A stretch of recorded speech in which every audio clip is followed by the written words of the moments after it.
एक बार एक गांव में कृष्णा नामक व्यक्ति रहता था। हर रोज वह दूध से घी बनाया करता था और अपने गांव के बाजार में बेचता था।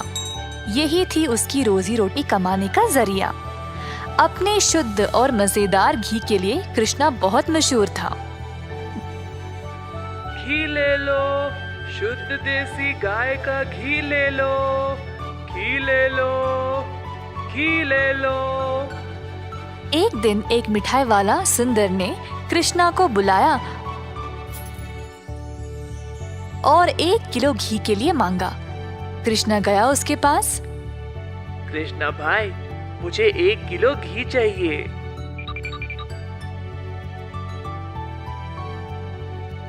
कृष्णा घी को तोलने लगा। जब सुंदर ने देखा कि घी कितना शुद्ध था तो वह अपने आप को रोक ही नहीं पाया। सुंदर ने और घी लेने का निर्णय लिया। रुको कृष्णा, मुझे तुम 1 नहीं 2 किलो घी दे देना। पता नहीं बाद में बचेगा या नहीं। तुम्हारा घी सबसे शुद्ध है और मुझे स्वादिष्ट मिठाई बनाने में मदद करता है। ओ बढ़िया जी, धन्यवाद सुंदर साहब। ये लो आपके 2 किलो घी। सुंदर ने खुशी से घी लिया और फिर दोनों अपने अपने रास्ते चले गए।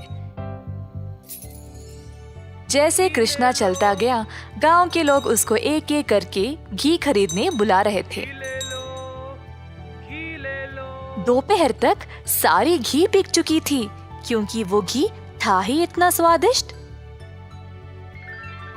अपनी कमाई लेकर कृष्णा अपने भाई कुशल के पास दूध खरीदने गया ताकि वह अगले दिन के लिए और घी बना सके।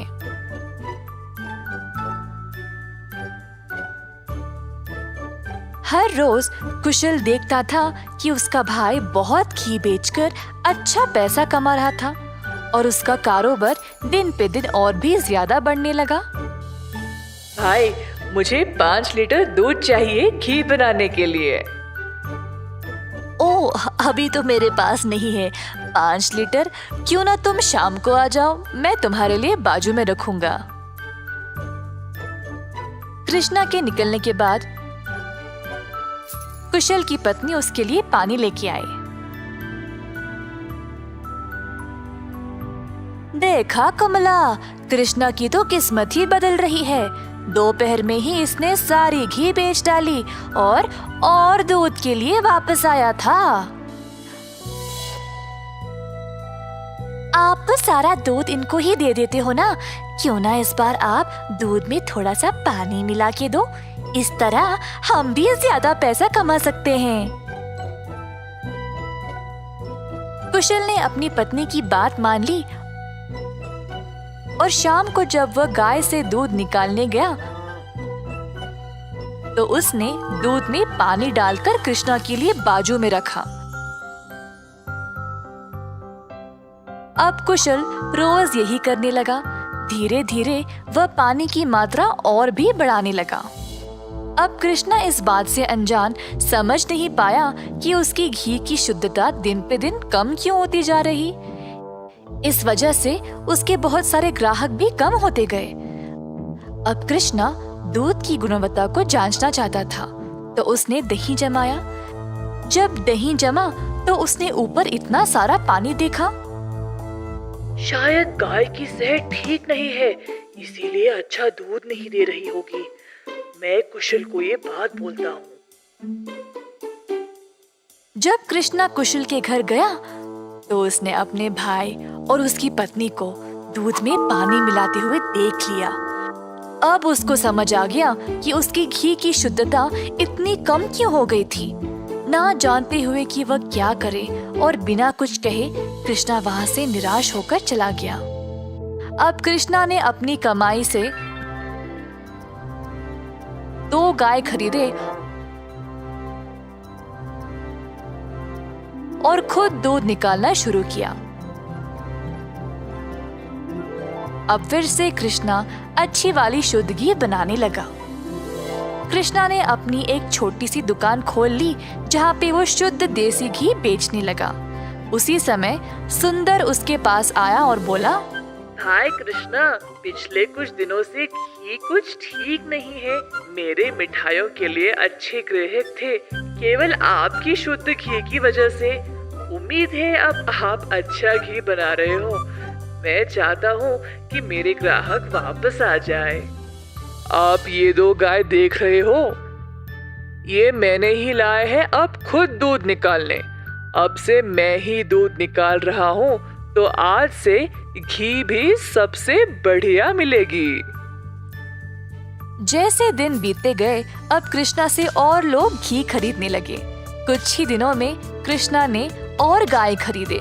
उसने कुछ नौकरों को अपनी दुकान पर काम पे भी लगाया, हाथ बटाने के लिए। अंततः कृष्णा काफी अमीर बन गया और ईमानदारी से अपना कारोबार चला रहा था। इसी दौरान कुशल, जिसने अपने ही भाई की प्रतिष्ठा को बर्बाद करने की कोशिश की, गांव में अपने मिलावटी दूध के लिए पकड़ा गया। अब कुशल दूध भी नहीं बेच पाया और जल्द नुकसान में पड़ गया। उसे समझ नहीं आया कि अब वह क्या करे। कुशल को अपनी गलती का एहसास हुआ और अपने भाई से माफी मांगने गया। उसने कृष्णा से भीख मांगी माफी के लिए और नौकरी के लिए, ताकि वह अपने कर्जों को चुका सके। दयालु कृष्णा ने तुरंत अपने भाई को क्षमा कर दिया और गायों और कामगार की देखरेख के लिए काम दे दिया। इस कहानी से हम ये सीखते हैं कि दिल से माफी मांगने वाले को माफ कर देना चाहिए और हमेशा एक अच्छी प्रतिष्ठा रखनी चाहिए। जादुई कुआं। कई साल पहले एक छोटे से गांव में था एक जमींदार अरविंद नाम का। वे बहुत अनुशासित थे। हर रोज सवेरे मुर्गे के कुकड़कू बोलते समय ही जाग जाते थे।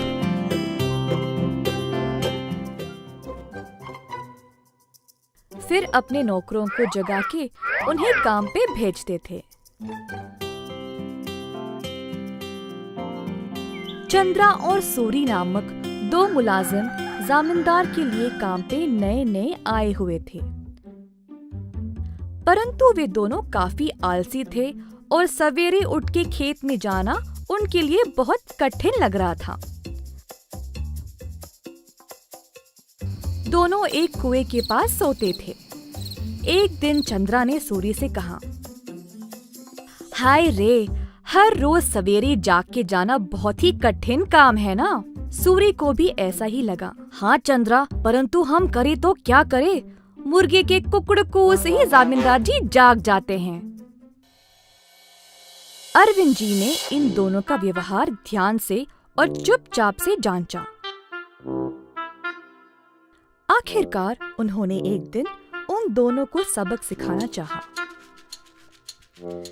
एक दिन जब दोनों सो रहे थे, कुएं के अंदर से आवाज आई, सूरी, कितनी देर और सोओगे? उठो और काम पे निकलो। सूरी को नींद में ही आवाज सुनाई दी और वह अचानक से जाग गया। बाजू देखा तो चंद्रा आराम से सो रहा है। सूरी को समझ नहीं आया कि ये आवाज कहाँ से आई। बुरा सपना मान के वो फिर से सो गया। अगले दिन की बात है और दोनों उसी कुएं के पास सोए थे। इस बार कुएं वाली आवाज चंद्रा को सुनाई दी। वो भी अचानक से जाग गया। आसपास देखा तो सूरी आराम से सोया था।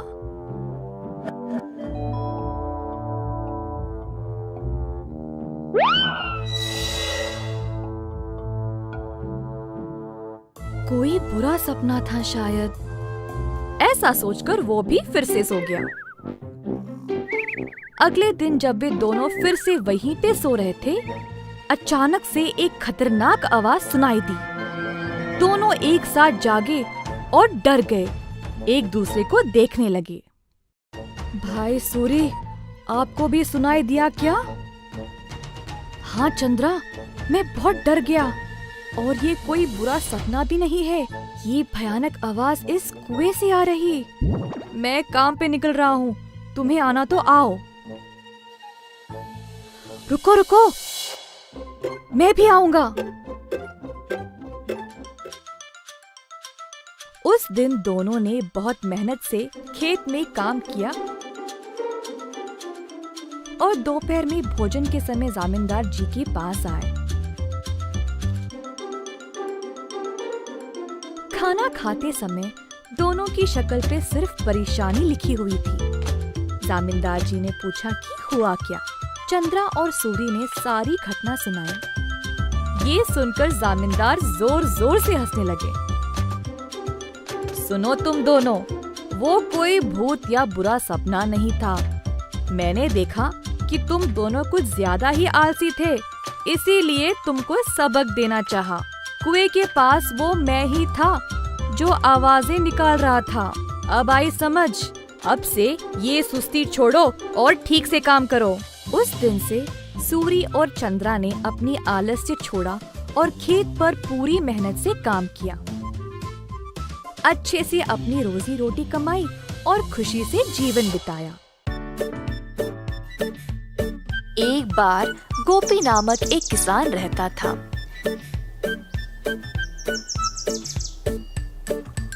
गोपी बहुत मेहनती था।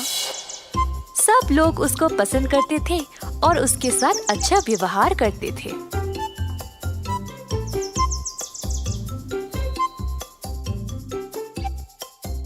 गोपी के घर के बाजू में रहता था किशोर। किशोर चाहता था कि गोपी से ज्यादा अच्छा नाम उसका हो जाए और इसके लिए उसने बहुत कोशिश की, परंतु उसको ऐसा मौका कभी नहीं मिला। एक दिन किशोर दूध बेचने के बाद अपने घर वापस आया। बाहर सीढ़ियों पर बैठा था जब उसने पेड़ पर एक आम को लटकते हुए देखा।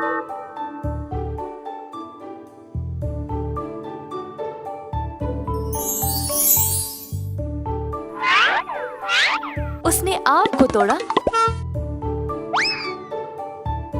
और अपने रुमाल में बंद कर दिया। आम को पकड़ के वह गोपी का इंतजार कर रहा था। जब गोपी वापस आया तब किशोर उसके पास गया और बोला, ओ गोपी, मैं तुम्हारी प्रतीक्षा कर रहा था। क्या बात है किशोर? मैंने इस रुमाल में एक फल को लपेटा है। क्या तुम अंदाजा लगा सकते हो कि इसमें क्या है? अगर तुमने सही जवाब दिया तो तुम खुद अपने हाथों से मेरे घर से जो मर्जी ले जा सकते हो। अगर तुमने गलत बोला तो मैं अपनी मर्जी से अपने हाथों से कोई भी चीज तुम्हारे घर से ले जाऊंगा। ठीक है, मुझे लगता है इसमें अमरूद है। गलत जवाब, इसमें आम है। अरे अच्छा, अब क्या? चलो तुम्हारे घर चले, मैं अपने हाथों से जितना हो सके ले जाऊंगा। दोनों चलते हुए गोपी के घर की ओर गए। घर में प्रवेश करने से पहले किशोर को दरवाजे के पास एक सीढ़ी दिखाई दी। तुरंत उसको उठा के बाजू में डाल दिया और घर के अंदर चला गया, परंतु गोपी वहीं पे खड़ा रहा। गोपी, वहीं क्यों रुक गए? तुमने तो सीढ़ी उठा ली थी ना, फिर उसको बाजू में रख के अंदर क्यों चले गए? क्या मतलब तुम्हारा? हाँ, अपने दोनों हाथों से तुमने सीढ़ी को उठा लिया था ना, तो अब इस सीढ़ी को उठाओ और जाओ। ऐसा कहकर गोपी अपने घर के अंदर चला गया। किशोर ने गोपी को रोक कर कहा, ये धोखा है। नहीं नहीं, मैं नहीं मानूंगा। अच्छा ठीक ठीक। अच्छा अब तुम बोलो, मेरे हाथ में क्या है? अगर सही जवाब दिया तो मैं किसी को नहीं बताऊंगा कि तुम अपने दूध में आधा पानी मिलाते हो, पर अगर तुम गलत हुए तो मैं पूरे गांव में इस बात को फैला दूंगा। हाय, अपनी बुद्धिमानी से तुमने मुझे फंसा लिया। ठीक है, मुझे लगता है तुम्हारे मुट्ठी में अंगूठी है। टोपी ने अपनी मुट्ठी खोली और दिखाया कि कुछ भी नहीं है अंदर।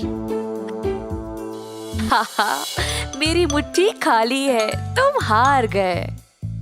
क्या तुम अब सबको मेरे बारे में बता दोगे? मैं अब से इतना पानी दूध में नहीं मिलाऊंगा, जितना जरूरी उतना ही। गलती हो गई, कृपया मुझे जाने दो।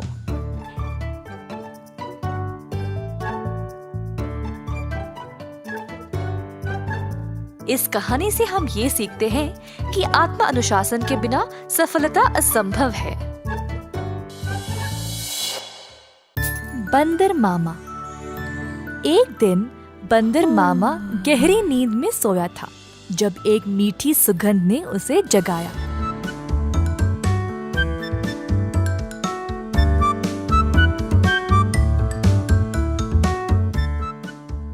अपनी टोपी और जूते पहनकर बाहर निकल पड़ा खुशबू सूंघते सूंघते। बंदर मामा ने देखा कि ये सुगंध एक मिठाई की दुकान से आ रही थी। अंदर गया तो उसने कई प्रकार की मिठाइयों को देखा। एक लड्डू को देखकर बंदर के मुंह में पानी आ गया। जैसे ही बंदर लड्डू को उठाने गया, दुकान की मालकिन भालू ने बंदर का हाथ पकड़ के रोक दिया। बंदर भालू की ओर देखकर डर गया, तुरंत पीछे मुड़कर रोते रोते घर वापस भाग गया। टोपी और जूते को निकाल फेंक के निराश बैठा रहा कि मिठाई खाने को नहीं मिली। भालू काफी आलसी थी। जब उसने देखा कि बंदर उसकी मिठाइयों की सुगंध को सूंघ कर आया, उसके दिमाग में एक विचार आया। भालू अपने दुकान में मिठाई संवारने के लिए बहुत आलसी थी, तो उसने सोचा कि वह सारे जानवरों को मिठाई की सुगंध से आकर्षित करके उन सबसे सारा काम करवाएगी। अगले दिन भालू जानबूझ के मिठाई हाथ में लिए सड़क पर चलने लगी। मिठाइयों की सुगंध से सब जानवरों को आकर्षित करे, यही थी उसकी योजना।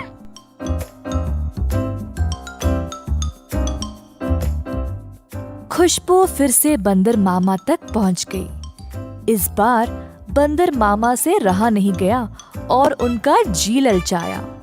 वह किसी भी हालत में मिठाई खाना चाहता था। बंदर मामा चुपके से दुकान के बाजू वाले पेड़ पर लटकने लगा। जब भालू देख नहीं रही थी, तब बंदर मामा ने लड्डू उठाया और झट से मुंह में डाला। परंतु लड्डू गरम गरम था और बंदर मामा का मुंह ही जल गया। बंदर मामा को बहुत गुस्सा था। जल्दी घर भागा और पानी पी लिया। फिर से अपनी टोपी और जूते निकाल फेंक के रोने लगा। एक छोटा चूहा खिड़की से अंदर आकर बंदर मामा से पूछा कि हुआ क्या। बंदर ने सारी घटना चूहे को सुनाई। चूहे ने बोला कि उसके साथ भी ऐसा ही कुछ हुआ था। हमारे साथ भी कुछ ऐसा ही हुआ था। हमें भी वो मिठाई चखनी है। मेरे पास एक योजना है, लेकिन कुछ दोस्तों की मदद की आवश्यकता होगी।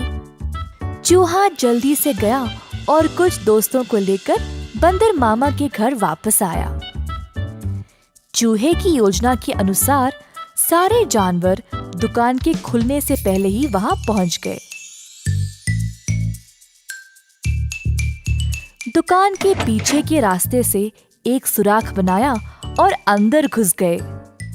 एक बंदर सारे मिठाइयों को देखकर ललचा गया। जोश में आकर कूदने लगा और नाचते नाचते केक के मिश्रण में गिर पड़ा। एक और बंदर एक बड़े से बाल्टी में झांका, ये सोचकर कि अंदर मिठाई होंगे, और फिसल के उसी के अंदर गिर गया। तीसरे बंदर ने एक बड़ी गोल सी थाली पर लड्डू देखा। थाली की ओर दौड़ा और लड्डू खाने की कोशिश की, परंतु थाली गोल गोल घूमने लगी। बंदर लड्डू के पीछे भागता रहा और थाली रुकने का नाम ही नहीं ले रही थी। इसी दौरान भालू दुकान पर आ पहुंची। एक बंदर केक के मिश्रण में फंसा था। दूसरा बड़ी बाल्टी में और तीसरा बस लड्डू के पीछे गोल गोल घूम रहा था। ये सब देखकर भालू आश्चर्यचकित रह गई और सोची कि ये बंदर यहाँ चोरी करने आए हैं। जल्दी से एक छड़ी उठाई और बंदरों को मारने ही वाली थी जब एक बंदर ने बोला, हम यहाँ चोरी करने नहीं आए हैं, हम केवल आपकी मिठाई को चखना चाहते थे। इनकी सुगंध इतनी मजेदार है, बस हमसे रहा नहीं गया। भालू ये सुनकर जोर से हंसने लगी। मेरे दुकान में चोरी छुपे घुसना गलत बात है। खैर छोड़ो, वैसे भी मुझे मिठाई बनाने में मदद चाहिए। अगर तुम लोग हर रोज मेरी सहायता करोगे तो मैं तुम्हें अच्छे अच्छे मिठाई खाने के लिए दूंगी। ये सुनकर बंदर मामा और उसके दोस्त खुश हो गए। उस दिन से सब जानवर मिठाई की दुकान पर काम करने लगे। भालू ने अच्छे से बंदरों का फायदा उठाया, बंदरों से मिठाई बनवाई और सजा सवार के रखवाया भी। मिठाई बेचने का काम भी बंदरों को ही दे दिया और भालू सिर्फ बैठ के मजे ले रही थी। भालू का पति ये सब देख रहा था।